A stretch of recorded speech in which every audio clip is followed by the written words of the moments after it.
Buenos dias, Gunners Collective TV. Back at it, you already know. Like a torta with some bad habits. Vaya. And the menudo's not a direct fashion. We're going to get straight into the content of the day. But before we do, let's get into the intro.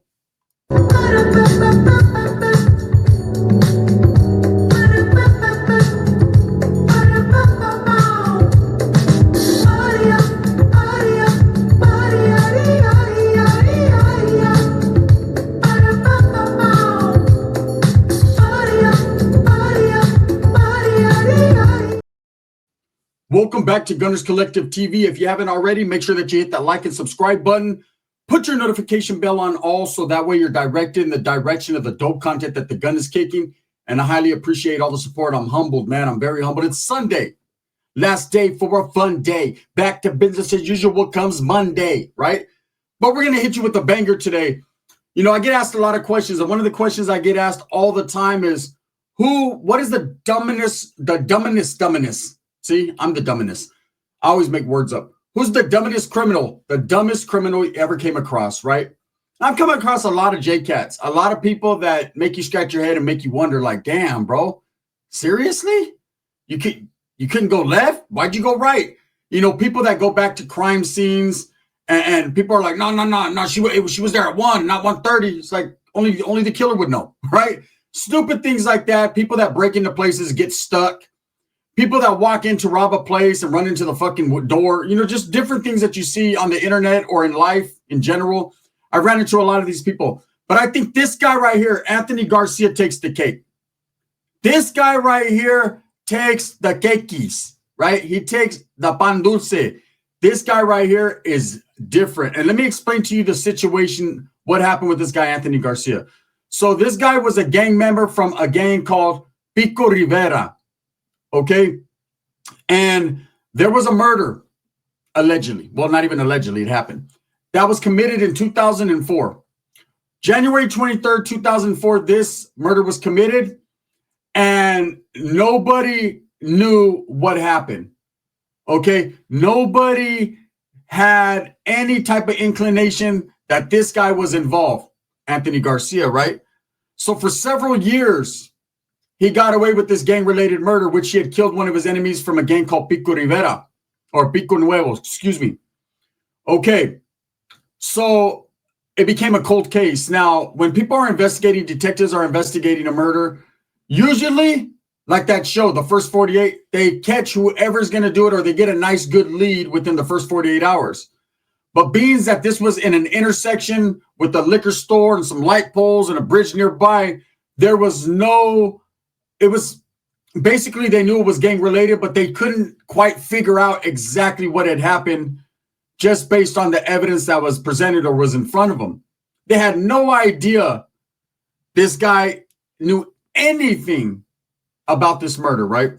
So years later, 2008, there's an investigator and he happens to be going through the gang files and he happens to be looking at tattoos that gang members have for different symbolisms or whatever the case may be. He was doing his research when he came across an unusual tattoo on Anthony Garcia, a very well-known, validated gang member from Pico Rivera. Now, what this guy has, and it's crazy because I've seen this guy's picture on the internet several times, but I never really paid attention to it, never tripped off of it. He was just another Sureño or Southsider from Southern California who was in the gang files or whose picture popped up when you looked up Pico Rivera or any type of Southsider gang. His picture always pops up. And the reason I noticed him was because he has a pretty prominent tattoo around this color line, which was normal back in the 90s, 2000s. Everyone was getting them. You know, I used to have something right here. A lot of homeboys used to get I'm Still Here or Boulevard Night or fucking, you know, Rock and Roll Gangster, whatever the fuck they got to make them feel better about themselves. But this guy has Rivera Kills. Okay, now, of course, that symbolization that dates back to his gang and where he's from, basically saying, hey, my barrio is with the business. We kill, homie. Now, what was unusual about the tattoo was I never looked quite past that. I thought he had a whole bunch of fucking quacked up artwork on his chest. Never tripped. There was no reason for me to trip. But the detective did. As the detective came across this guy, he remembered the case, the cold case from years back in 2004, January 23rd, when this guy was killed, right? And so as he started to look at this guy, Anthony Garcia's chest, he started to notice a lot of similarities with the crime scene that he had investigated in 2004. In fact, this guy was such an unintelligent individual. Okay. And again, I'm not saying all gang members have the mindset of this guy. I could understand why he did what he did and the clout behind it. But the common sense was missing in action. It was MIA. Okay. This guy literally got the whole murder scene of the crime that he committed tattooed on his chest, all the way down to the liquor store with the Christmas lights on it, just like the Christmas lights were on it the day of the investigation. He actually had the light pole with the unique light pole with the symbolization with two lights, just like across the street from where this murder was committed. He had the nickname of the guy that he killed tattooed on him. He had a peanut tattooed on him, which depicted a derogatory or a different, a diss towards the Pico Nuevo gang. He had bullet holes all over with the guy being murdered, getting his head blown off. All this was tattooed on his chest. Okay? Crazy. He had there was a light pole with two street signs matching the real light pole at Carrion Drive and Rosemead Boulevard in Pico Rivera, where this fucking murder was committed. The tattoo also has images of Mr. Ed's liquor store, which is on 6616 Rosemont Boulevard, tattooed on his chest. So this guy literally got the whole scene of the crime tattooed on his chest. And it made me think and laugh, kind of chuckle, right? Because I remember when X-Rated, the rapper out of Sacramento from Garden Block, got caught up. And a lot of people pointed at his song. He rapped about the murder that he committed, and that was used against him, of course, in court. They played that CD for the judge and for the jury, and that ultimately got him convicted. Well, that was one of the things that got him convicted, was the fact that he talked about the murder case in a damn song. Now, this one's just as bad, if not worse, because this is ink tattooed on his body. You would think years later that this guy would get that covered up. He basically gave the detective the whole murder on a platter. So the detective notices this, right? Sees the tattoo on his chest and says, oh, this motherfucker's an idiot. Reopens the cold case, to which this guy probably would have never been implemented or implicated or any of that. He would have never got caught. As long as you keep your mouth shut. And this is back in the days, man, when there wasn't as many cameras as there are now. Now there's Ring cameras, there's closed circuit TV, there's every store got a camera pointing at, to the street, not only within the store. Back in the days, we used to walk in, half the store cameras didn't even work. Or they had those little bubbles, pointed at the cash register in the back if someone was trying to peel some beer or whatever, They didn't work like they do now. Now they got fucking 24-hour surveillance, cameras on the outside, on the inside. People got fucking, what are those drones flying over, recording shit? There's people with GoPros on their cars, people with fucking cameras on their phone in their cars, playing at all times for their TikTok videos. You got cameras. If something goes down, a fight, an argument, motherfuckers trying to do a beer run, everyone pulls out their phone immediately and starts recording it. And it's just like a natural instinct now. Immediately run for your camera. And I'm guilty of it. Everyone is.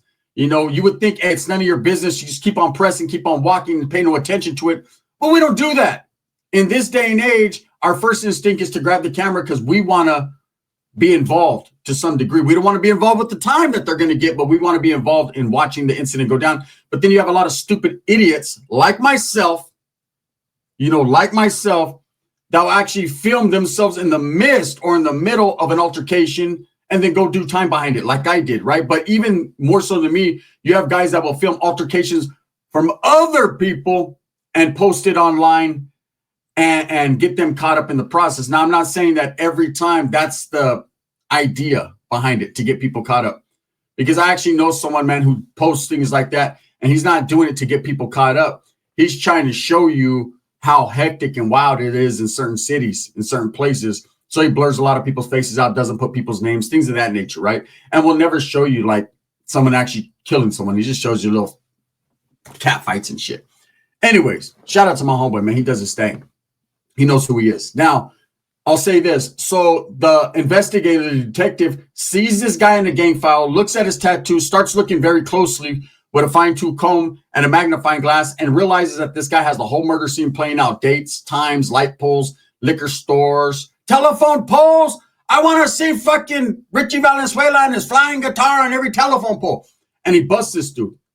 He actually arrests him for the murder, and this guy gets convicted and gets all day, right? I think the one thing that stood out to me the most, like, okay, and it could be a coincidence. You know, hey, you're from that barrio, you're from that area. Hey, of course, like, I know homeboys. I got homeboys that get certain symbolizations on them of, like, the dead end store. Or, like, say you got the rapper GB who has Buy Right store. A lot of people ask, why does he have a store on his arm? That's a landmark in Merced for the Ghetto Boy neighborhood. That Buy Rights, you know, I remember going to Buy Rights. It's not Buy Rights anymore. Now it's a Chevron. But back in the days, you used to be Buy Rights, and they had like a recycling spot next door where they sold fucking all the dope. And then the U-Haul's right across the street, and you got fucking stores right across the street. It's just the way it is, right? But Buy Rights was the hood store. It was a very, very well-known hood store. They used to have the bombest hot links in that motherfucker.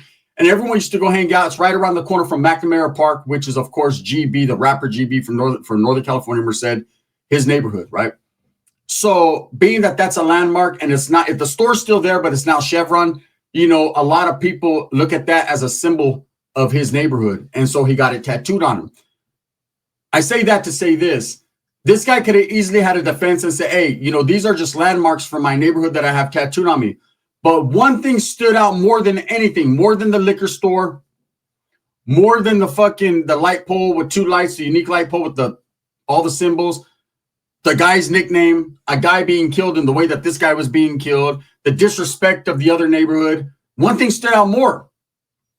It was the fact that during the scene, there was a helicopter that came that was shot at, right? And well, that's what they said in the beginning, okay, in the testimony, but that's not what really happened. Anyways, so there was a helicopter and it showed bullet holes all in the helicopter. So on first glance, that kind of threw the cop off because people were trying to say, oh yeah, during that case, there was a chopper that came and it was riddled with bullets. That's not what ever happened. There was never no chopper involved. So that kind of threw him off for a minute. So during his investigation, he realized that the nickname of the guy that was killed, name was Chopper, right? So, of course, the depiction of the helicopter on his shoulder with bullet holes all in it was another indication of, hey, we took Chopper down. I took Chopper down. So does this guy qualify for world's dumbest criminal? Or does this guy just really don't give a fuck? Because at the end of the day, something that could have been prevented as easy as not getting the tattoo in the first place or a cover-up, right? Could have got this guy saved, because if they would have came and it would have been covered up. And I ask you this, you guys could answer this. Say this guy has this tattoo, this detective sees it, he says, oh shit, right? This is the whole fucking murder scene on a map, basically a map. This Vato was looking for Willy Wonka's treasure, or yeah, for fucking not Willy Wonka's treasure. He found that chocolate factory. He was looking for One-Eyed Willie's treasure, right? And hey, you guys, I'm stupid. I'm a stupid ass with the tattoo on my chest. If he would have got this covered, when the detective came to him to investigate and this tattoo was covered, they would have had no evidence. Like, yes, there's a picture of him with it, but hey, and I didn't put that. Don't look at me. I didn't put that there, right? That isn't me. Hey, that doesn't look like me. Hey, that looks good, homie. Remember, like Scarface, when the Vatos were all happy, that doesn't even look like me. I would have said, that don't look like me. I don't give a fuck about none of that. That ain't my tattoos. Hey, well, why you got big old black letters on your chest? That's because I'm a blackhead. That's it. I'm from the block. You know, and that's it. But this guy, to me, just stood out, and I wanted to tell the story because I think he qualifies for world's dumbest criminal, getting this tattoo on his chest. Now, ultimately, he was arrested. It did play out on court, and this was the reason he was convicted. And I see all these stories on social media all the time. Last night, I fell into a rabbit hole. I stood up late, man. I was looking at this murder investigation that was going on where these two girls were killed by some dude on the railroad tracks, and they say it was one person. He confessed, but I don't believe it's him. And, I'm all into that true crime shit and looking at that. I think we all are. I think we're all intrigued with true crime. This is the truest crime of all. This really happened. This was a gang-related murder. This is something that a guy could have got away with, but instead, like an idiot, the first thing he wants to do is show off and show everyone that he has fucking that he did this shit. And the cops seen it. Now, let me explain to you something too. It's not the first time I've seen anything like this. So I have a primo, right? And I've never talked about him. I do my super primos. He's related. He's related to Ricky's my primo. But he's one of those primos I didn't even know I had. Like, I knew him when he was a baby, but then I forgot all about him because I never seen him. So I have a tia, and she had 3 daughters and 3 sons, right? Or 2 daughters, 2 daughters and 3 sons. 2 of her sons I grew up with my whole life, like very close family, very close primos. One of the sisters, I knew her well, but not well enough. When she got older, I was like, damn, I seen her one time from a distance. Damn, you got some ass. I'm your cousin. Oh, shit, but it doesn't matter. No, it does to me, right? She was different. Anyway, we got into it. I went to my grandma's house, and she was there. She said, who the fuck you think you are? I said, man, this is my grandma. This is my grandma's house. We got in a big argument. It was both our grandma's house. Anyways, they have a brother, a younger brother. He was a baby the last time I seen him. He ended up, see, what happened was when my tia split up with her old man, her 2 sons were by 2 different dudes, right? She took them with her. And of course, they lived at my grandmother's house and did their thing. My tia was in and out, out and in, right? Her daughters and her littlest baby went with the dad, who was a paisa and a hardcore motherfucker. Like, he didn't play. He was one of those paisas that worked hard for his shit. Anyways, he raised his kids and they ended up being good, except his son got affiliated. He went to Mexico for a while. Like I said, his dad was a paisa. He went over there with his familia and got associated and affiliated with the cartel over there, right? So anyways, I run into his sister. His sister comes to my grandma's one day. We end up fucking finding out we're cousins, and she's cool as fuck. We're chilling. Her old man's cool. Everyone's cool. And she's like, my little brother's going to come over. And I think when she says little brother, like she has a little brother, you know? I didn't know he was well into his 20s already. I was getting older. Didn't even realize it. So my primo pulls up, and of course, he's affiliated and associated with a group out there in Mexico. So he doesn't come on some broke dick shit like me. I'm sitting there on patas. I'm on straight corns, right? I'm on feet like a motherfucker. Don't even know what a car smells like, because at that time, right, I was dirtbag status, broke dick, right? Dick broke in half. I was broke. And he comes up in a nice Ford F-150, clean as fuck. And it was all air sprayed in the back. That's what the paisas used to do back in the days. The ballers, they would get shit air sprayed in the back. And I remember my ex, man, that rest in peace, my ex, my baby, one of my baby's moms, right, that died a while back. She had a white Ford F-150, and I remember she had it said La Chacalosa in the back, which was her nickname. You know, she thought she was Jenny Rivera and shit. One day she was Mariah Carey. We belong together. The next day she was Jenny Rivera. I'll kill your ass, puto. I'll kill your ass, puto. She had a cool nickname to me. I don't know what it means, but she called me estupido. What does that mean? Right? I guess she loved me. Anyways, I remember she had that mirror on the back. Anyways, he pulls up, this fool, mural of him in his truck being chased by the cops, and the cops got like the fucking spotlight on him, a police car, pit bulls and shit in the streets running, like a clean ass mural on the back tailgate, right? But I'm like, damn. And he's like, oh yeah, fool, I was on the run, fool, I was selling hella dope. I was in the Bakersfield area doing my thing. This is the actual thing that happens. A year later, busted because of his truck. Cop realizes it, spots him, asks him about it, starts putting 2 and 3 and 4 together, right? He was putting 4 and 5, so he put 2 and 2 together. So he put it together, and my primo gets busted, locked up, ends up doing like 6 years in the feds. His stupid ass dude. So that brought me back to this story. It's happened before. People that just like want to show off or want the clout or want the notoriety or show that they're big and bad, you're going to get caught, man. You're fucking telling on yourself. X-Rated did it. Oh, yeah, man. Went to the front door, cuz, whoop-de-whoop, you know what I mean? And blew the blood's head out. Boom. Got him. That motherfucker did 20-some years. Now he's out like, you know what I'm saying, playing telephone games, right? Shout out to X-Rated, man. Real one right there. I got his number in the address book, but I'll tell you this. He went through it. I bet you he regrets that. He lost a decade of his life, right? Or a couple decades. And then, of course, you have this guy from Pico Rivera who now is going to lose his whole life. He's going to do all day, every day.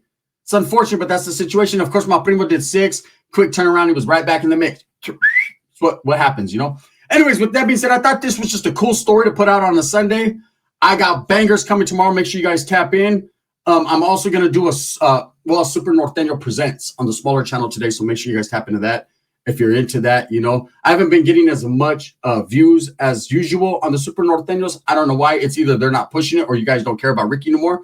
In any case, we're going to keep pumping and producing the good beats, the good rhymes, the good shit. So I got a video over there today. Anyways, What do you guys know about this, man? It's crazy. Again, the guy's name was Anthony Garcia, who killed this guy. And the guy who killed his name was Juan Juarez. And this guy, Anthony, was only like 24 years old when he did it. The other guy was like 22, 23. He was a youngster. And it's unfortunate that these gang-related acts happen. But how stupid do you have to be to get the whole fucking depiction of the murder scene on your chest? I don't know. Let me know. World's dumbest criminal candidate or just a crazy vato loco? Thumbs up or thumbs down? Heavy's going to be the head that wears the crown. I'm going to continue to strive for what I truly believe in. And that's the betterment of all people. I'm not trying to glorify the murder. I'm trying to say, how stupid is he?